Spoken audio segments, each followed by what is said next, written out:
ক্যাম্পাসে বহিরাগত সন্ত্রাসীদের হামলায় আজকে আমার ভাইয়ের রক্ত ঝরেছে। এই রক্তের বদলা নিয়েই আমরা মাঠ ছাড়বো ইনশাআল্লাহ।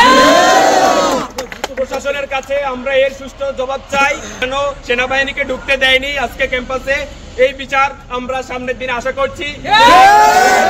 এই বিচার যদি না হয় অনতি বিলম্বে ছাত্র সমাজ কঠোর আন্দোলন গড়ে তুলবে। 5ই আগস্টের পূর্ববর্তী সময় ছাত্রলীগের দ্বারা ছাত্র সমাজ নিষ্পেষিত হয়েছিল। আমরা 5ই আগস্টের যুদ্ধের পরে আমরা চিন্তা করেছিলাম যে আমরা একটি সুন্দর সুশৃঙ্খল সমাজ পাবো, একটি সুন্দর ক্যাম্পাস ফিরে পাবো, কিন্তু আজকের কয়েকটা হামলার মধ্য দিয়ে আমরা শঙ্কিত যে সামনের দিনে ছাত্রলীগের থেকে ভয়াবহ সন্ত্রাসী আক্রমণ করতে পারে। ছাত্র সমাজ সদা সোচ্চার রয়েছি, কোন ধরনের সন্ত্রাসীদেরকে আমরা সামনের দিনে ক্যাম্পাসে প্রবেশ করতে দেব না।